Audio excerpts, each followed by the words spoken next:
జై గురుదేవ్.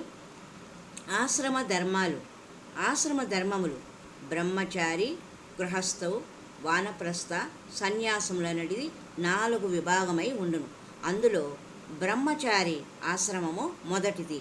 ఆపస్తంభ సూత్రము ఇలా తెలియబడుచున్నది. బ్రహ్మచారి అయిన వారు ఎలా జీవనము చేయాలి అని. ఉపనయనం విద్యార్థస్య శృతిస్తస్య సంస్కారః.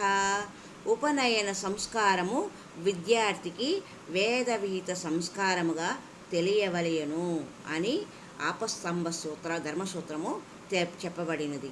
వృద్ధతరేచ సా బ్రహ్మచారిణి. ఆపస్తంభ ధర్మసూత్రంలో చెప్పబడిన రెండవది, బ్రహ్మచర్యమునందు జ్ఞాన వయస్సులతో అధ్యయనము అధికమై జ్ఞానము పెంపొందును. ఆచార్యాత్ పాదమాధత్తే పాదం శిష్యః స్వమేధయా. పాదం సా బ్రహ్మచారిభ్యః పాదం కాలేన పచ్యతే అని చెప్పడం వలన బ్రహ్మచారి ఒక భాగము ఆచార్యుని ద్వారా, ఒక భాగము స్వమేధస్సుతో, మరొక భాగంతో బ్రహ్మచారులతోనూ, మరి ఒక భాగము కాలక్రమానుగతముగా జ్ఞానమును పెంపొందించుకోవలేను అని బ్రహ్మచారి ఆశ్రమ ధర్మాన్ని చెప్తున్నారు వేదశాస్త్రంలో. స్వాధ్యాయము. ఆపస్తంభ సూత్రము స్వాధ్యాయం గురించి చెప్పిన వేద వాక్యము.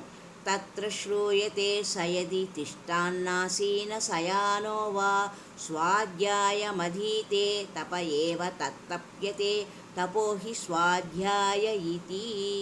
స్వాధ్యాయమే తపస్సు అని శృతి.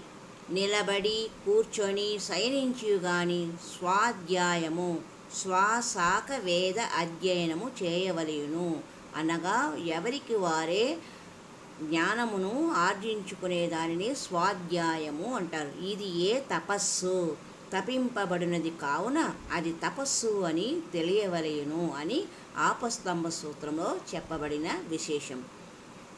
బ్రహ్మచారి అయిన వారు గురుముఖముగా కొంత నేర్చుకుంటే మరికొంత స్వాధ్యాయము తనకు తానే జిజ్ఞాసతో ఆ శాస్త్రజ్ఞానాన్ని తెలుసుకోవాలని పరిశ్రమ చేయాలి అని చెప్పిన విశేషము.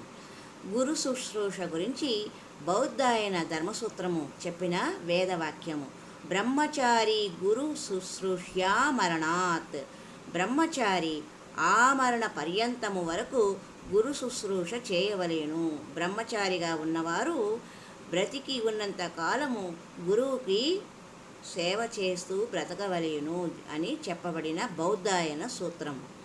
దక్షిణం దక్షిణేన సవ్యం సవ్యేన చోపసంగృహ్ణీయాత్ దీర్ఘమాయు స్వర్గం చేచ్చన్ అని బౌద్ధాయన ధర్మసూత్రము చెప్పబడింది. బ్రహ్మచారి ఆచార్యుని యొక్క దక్షిణ పాదమును తన దక్షిణ హస్తముతోనూ, వామపాదమును వామహస్తముతోనూ స్పృశించి స్వర్గం కోరువాడై దీర్ఘాయువును వాంఛించువాడై ఉండవలేను. గురువుగారి పాదములను దక్షిణ హస్తంతో తన దక్షిణ హస్తంతోనూ, గురువుగారి వామహస్తమును వామపాదమును తన హాతంతోనూ వామహస్తంతోనూ స్పృశించి దీర్ఘాయువు కోరువాడై బ్రహ్మచారి జీవించవలెను, ప్రాప్తించవలెను అని బౌద్ధాయన ధర్మసూత్రంలో చెప్పబడిన విశేషం. దక్షిణం దక్షిణేన సవ్యం సవ్యేన చోప సంగృహ్ణీయాత్ దీర్ఘమాయు స్వర్గం చేర్చెన్. బ్రహ్మచారి ఆచార్యుని యొక్క దక్షిణ పాదమును తన దక్షిణ హస్తముతోనూ, వామపాదమును వామహస్తముతోనూ స్పృశించి స్వర్గము కోరువాడై దీర్ఘాయువును వాంఛించువాడై ఉండవలేను. అసావహంబో ఇది శ్రోత్రే సంస్పృశ్య మనసమాధానార్థం అని బౌద్ధాయన ధర్మసూత్రము చెప్పబడినది. బ్రహ్మచారి అయినవాడు అసౌ అహంబో అని కర్ణములను స్పృశించుకొని చిత్తమును సమాధానపరుచుకొనవలెను అని బ్రహ్మచారి యొక్క ధర్మాలను చెప్పినారు. అలాగే బ్రహ్మచారి ధర్మముల గురించి, బ్రహ్మచారి చేయవలసిన ధర్మాలు బౌద్ధాయనములు చెప్పబడిన వేదవాక్యం. సత్యవాది హ్రీమాన అహంకారః బ్రహ్మచారి సత్యవాదుడై లజ్జాశీలముతో అహంకారమును విడిచిపట్టి ప్రవర్తించవలయును. ధావంతమను ధావేద్ గచ్చంతం అనుగచ్చే తిష్టంతః. బౌద్ధాయన సూత్రంలో చెప్పబడిన మరి యొక్క ధర్మసూత్రము. గురువు పరిగెత్తుచున్నప్పుడు శిష్యుడు పరిగెత్తవలెను. నడుచుచున్నప్పుడు నడుచుచు, నిలబడినప్పుడు నిలబడుచు గురు శుశ్రూష చేయవలెను. ఇది బ్రహ్మచారి యొక్క ధర్మములు. అలాగే మరి యొక్క బౌద్ధాయన ధర్మము నృత్యగీత వాదిత్ర గంధమాల్యోపన ఛత్రధారణ అంజన అభ్యంజన వర్జీ. నృత్యము, గానము, వాద్యము ఆస్వాదించరాదు. అంటే బ్రహ్మచారి అయిన వారు నృత్యము చేయరాదు, గానము చేయరాదు, వాద్య పరికరములను వాయించరాదు, అలాగే ఆస్వాదించరాదు. సుగంధ ద్రవ్యమును రాసుకొనుట, పుష్పమాలను ధరించుట, పాదుకాధారణ, ఛత్రధారణము, కాటుకధారణ, శిరస్నానము వీటిని బ్రహ్మచారి నిషేధించవలెను అని బౌద్ధాయన సూత్రం. ఆచార్య శ్రేష్టో గురుణామాతేత్యేకే. ఆచార్య శ్రేష్టో గురుణాం మాతేత్యేకే అని గౌతమ ధర్మసూత్రము చెప్పబడినది. తండ్రి మొదలగు వారు అందు ఆచార్యుడు ఉన్నత స్థానీయుడు. కొంతమంది తల్లి ఉన్నత స్థాయిలో అని చెప్తున్నారు. గౌతమ ధర్మసూత్రం ఏమి చెప్తున్నదంటే తండ్రి తల్లి కంటే కూడా ఆచార్యుడు ఉన్నత స్థానీయుడు అని చెప్పబడినది. అలాగే మరి యొక్క గౌతమ సూత్రము ఉపాధ్యాయ దశ ఆచార్య ఆచార్యాణం శతం పిత పితుః దశగుణం మాత గౌరవేణ అతిరిచ్యతే అధః సయ్యాసనినో బ్రహ్మచారిణః సర్వే. బ్రహ్మచారులు భూమిపైననే శయనించుట, కూర్చుండుట చేయవలెను. ఇది బ్రహ్మచారి ధర్మములు. స్థితౌ గురౌ స్థేయాత్ అని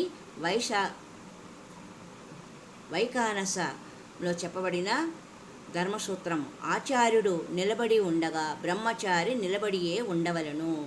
అనుక్తో యత్కించిత్ కర్మనాచరతి. ఆచార్యునిచే చెప్పబడని ఏ కార్యము ఆచరించకూడదు. అనుక్తో యత్కించిత్ కర్మనాచరతి. వైఖానస ధర్మం చెప్పింది ఆచార్యునితో చెప్పబడని ఏ కార్యము కూడా ఆచరించకూడదు. అలాగే మరి యొక్క వైఖానస ధర్మసూత్రము అద్వేషీ వాక్చిత్తానుకూల ప్రియం సత్యం వదతి. ద్వేషరహితములైన మనోనుకూలములైన ప్రియ సత్యవాక్యములే పలుకవలెను. వైఖానసం ధర్మసూత్రంలో చెప్పబడిన మరి యొక్క బ్రహ్మచారి ధర్మము గుర్వభావే తత్పుత్రే చ గురువత్కర్మాచరతి. ఆచార్యుడు లేని ఎడల అతని పుత్రుని గురువునిగా భావించి కర్మలు ఆచరించవలెను. మాతాపిత గురుర్విద్వాంసశ్చ ప్రత్యహం అభివాదనీయాః. బ్రహ్మచారి ప్రతిదినము తల్లిని, తండ్రిని, ఆచార్యుని, విద్వాంసుని నమస్కరించవలెను. పరశ్రేయం యువతిం అస్పృశన్ భూమౌ అభివాదయేత్. వైఖానస ధర్మసూత్రం చెప్తున్నది పరశ్రీని స్పృశించక బ్రహ్మచారి భూమికి నమస్కరించవలెను. వంద్యానాం వంద్యానాత్ ఆయుర్జ్ఞాన బలారోగ్య శుభాని భవంతి. వైఖానస ధర్మసూత్రంలో చెప్పబడిన బ్రహ్మచారి ధర్మము నమస్కార అర్హులైన వారిని నమస్కరించినట్లయితే ఆయుర్దాయము, జ్ఞానము, బలము, ఆరోగ్యము, శుభములు కలుగును. వైఖానస ధర్మసూత్రంలో చెప్పబడిన మరి యొక్క వేదవాక్యము పరత్రేహ శ్రేయస్కరో వేద తదద్యేత్తవ్యః. పరత్రేహ శ్రేయస్కరో వేద తదద్యేత్తవ్యః. ఇహ పరలోకములందు శ్రేయస్సును కలిగించినది వేదము. అందువలన దానిని తప్పక బ్రహ్మచారి అధ్యయనము చేయవలెను. అంతే విసృజ్య ప్రణవం బ్రవీతి. వైఖానస ధర్మసూత్రంలో మరి ఒక వాక్యము అధ్యయనాంతమునందు బ్రహ్మచారి ఓంకారమును పలుకవలెను. ఆర్తోపి అసత్య ప్రియం నిందాం నాచక్షీత. వైఖానస ధర్మసూత్రంలో మరి ఒక వాక్యము బ్రహ్మచారి బాధితుడు అయినప్పటికీ అసత్యములు, అప్రియములు, దూషణములు పలుకరాదు.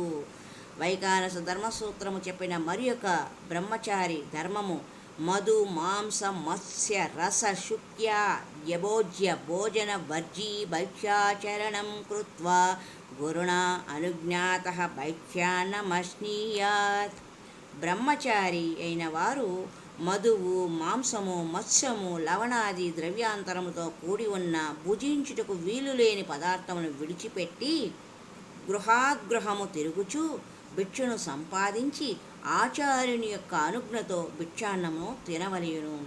ఇవన్నీ కూడా బ్రహ్మచారిగా ఉన్నవాళ్ళు పాటించవలసిన ధర్మ సూత్రములు అని మన వేద గ్రంథంలో చెప్పబడిన విశేష వాక్యములు. హరి ఓం తత్సత్. ఇది వర్ణాశ్రమ ధర్మంలోని బ్రహ్మచారి నియమములు.